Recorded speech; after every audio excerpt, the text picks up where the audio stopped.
All right. So tell me a little bit about yourself and how you got involved in the disability community.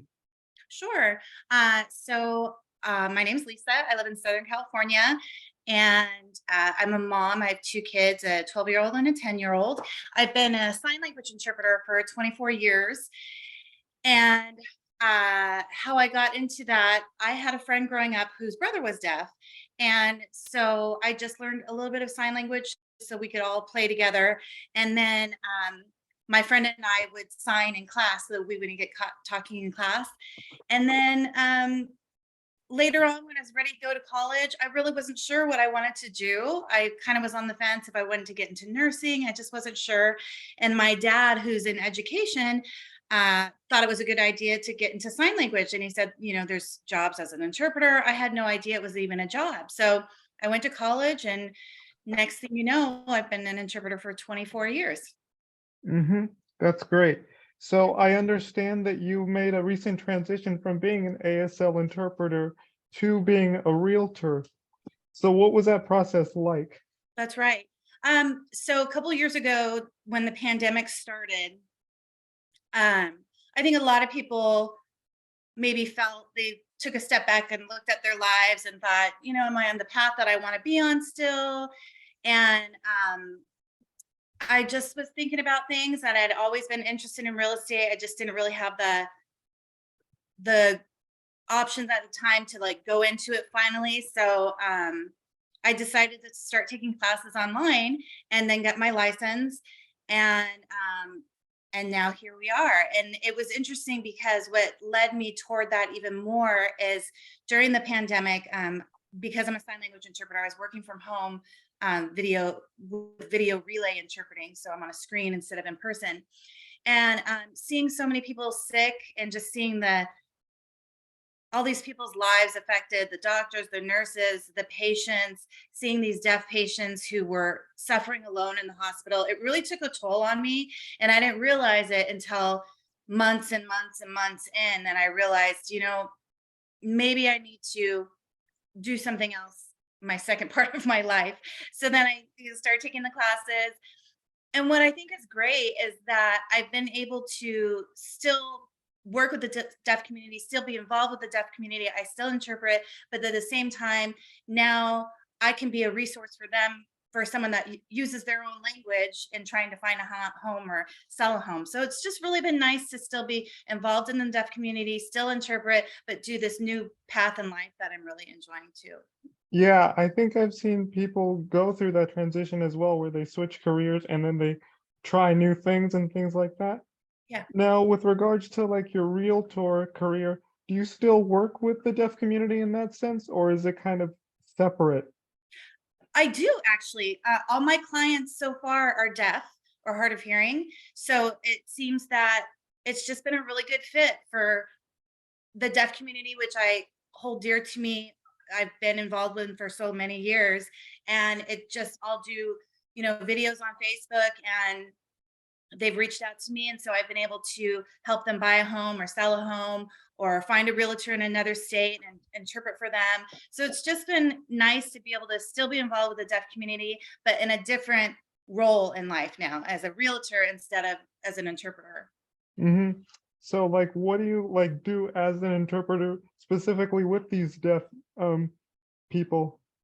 So if they're my client, then we could just talk in their language, American Sign Language, and so it's just easier for them instead of someone trying to write back and forth or trying to hire an interpreter, which is hard to do. Sometimes people don't want to hire an interpreter, so it's just easier for them to have that access there.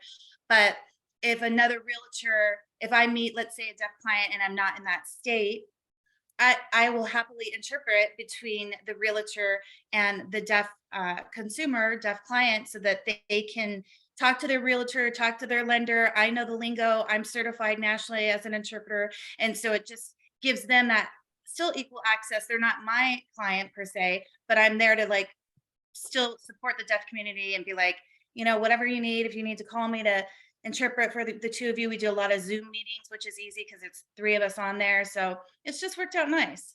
Hmm. Cool. Yeah. So, like, So let me see here. Any stakeholders that you partner with in your efforts with regards to like being a realtor and like the deaf community?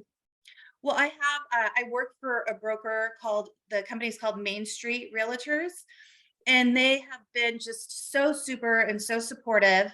And just, they're really all about access as well. So they do videos, post them online. They've been super supportive for me.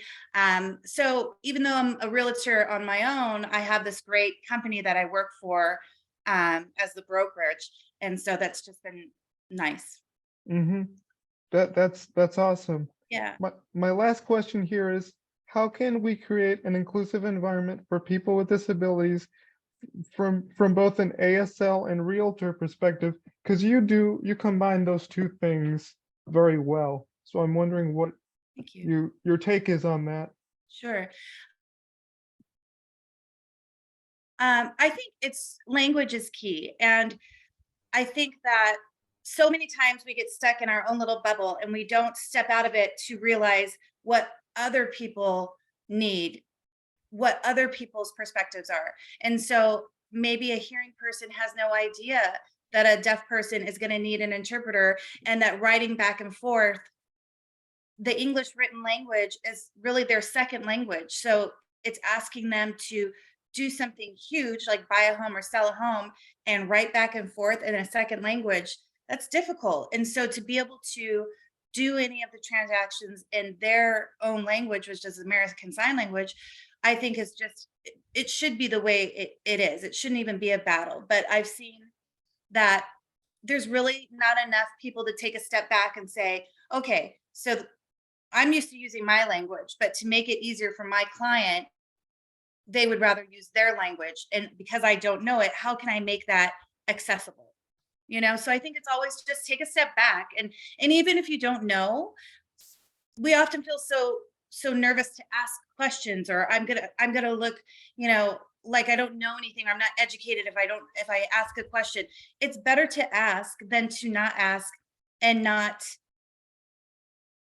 make it equal to other people. I had a friend tell me the other day, she was saying a story about how she went to buy a car, and she's deaf and her husband's hearing. And every place she went to, they just directed to the husband who's hearing instead of to her. And she had questions to ask, but there was no even try to be accessible, And so I think we just need to be more mindful. And if you don't know, ask.